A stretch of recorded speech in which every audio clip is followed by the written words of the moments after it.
Hey guys, it's Rachel from A Mother Far From Home. So, we have come to the point in this social distancing, everybody be at home scenario where the kids, mine particularly, have become a little bit more whiny than normal. Um, they have become a little bit more emotional. Things are kind of becoming a new normal, but it's different enough from the old normal that it's kind of hard to settle in. And the other night, I had this funny in retrospect situation happen, and it really helped me to see the kids are not coping 100% either. While the kids are having fun, they're watching more TV than normal, playing more than they normally get to do, things are still different. And because they're around each other all the time, they're fighting more. So I was in my bedroom trying to basically have a break, to be honest with you, and be alone. And then one after other, I had three or four, at one point was it four, three or four of the boys came in. So my kids are 9, 7, 6, 5, and 3. The oldest is my daughter, and then sons. Crying. So I was on the bed. I wanted to cry myself, but nobody was going to let me cry in peace. So anyway, okay, we might as well have a big cry party. So I'm just laying on the bed, and then one comes in. It was like, Mom, and then I was playing, and I had it first. And then he said it was his, but it was mine. And then he wouldn't even, and he didn't even care. And then the next one came in. But I just wanted it for a minute. And then he said this, and he said I was a dummy, stupid head. And then so I just kind of am standing there. I'm like, oh my goodness. So then I'm laying on the bed. They climb on the bed. They're laying there crying. And so I kind of wanted to say, stop crying and leave me alone so I can cry. And then I thought, actually, this is interesting because I could tell they just needed to cry. And I don't know if you've ever watched a movie and started crying and felt like you just wanted to keep crying because you wanted to get it all out. So that's what they were doing. So I just, as one would say something, I was like, you just wanted that toy. You just wanted that toy. That's it. You just wanted it. It didn't matter that it wasn't yours. You just wanted it. So I just validated what they were feeling. We're often scared to do that because we think if we validate how our kids are feeling, they will keep feeling like that. But it's actually the opposite. When we validate what they're feeling, they feel released to move on because they feel heard. So I said, to the other one, you just are sick of sharing.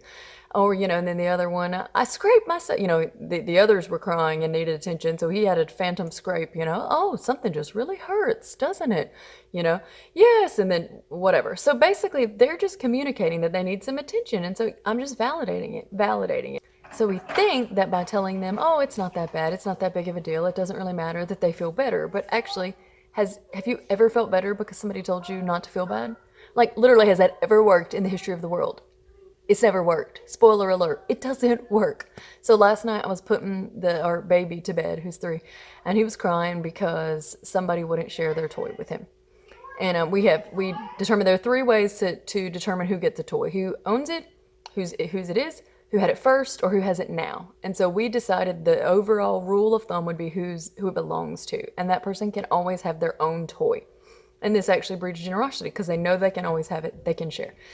Anyway, one child was not sharing their toy, and my baby was upset. So he's in the bed crying, and he's like, I don't like anyone. And I was like, oh, you don't? And he said, I just wanted that toy in my room forever. And I was like, you just wanted it in your room forever, for goodness sakes.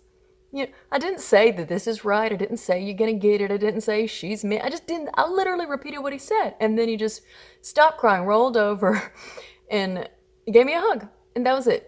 So sometimes, just like adults, sometimes you just call a friend because you call the exact friend that you know that will tell you exactly what you want to hear when you want to hear it. And sometimes the kids do that. They come to you, they're whining. You just want them to be quiet because you're like, for Pete's sake, we're locked up together. Be happy. But telling somebody to be happy don't make anybody happy.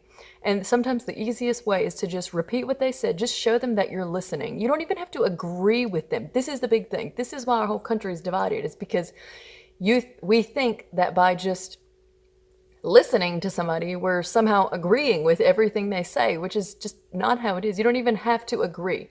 You just listen. And then after that, they feel heard and understood. If you want to then talk about somebody else, talk about something else, bring it around to a greater point, maybe read something about it in the Bible, whatever it might be, then that's fine. But in the moment, don't try to make your kid not feel what they feel. Don't try to tell them to why don't we make a gratitude journal? They're ticked. They don't want to write a gratitude flipping journal. That's something that you do when they're in a good mood or on a regular basis that will help them in an underlying way, but it is not going to help in the moment. So I just want to encourage you, if you're do this with yourself as well, if you're feeling whatever you're feeling, just acknowledge it. Don't try to church it up, And your kids really will transition through what they're trying to communicate to you quicker if you just acknowledge it.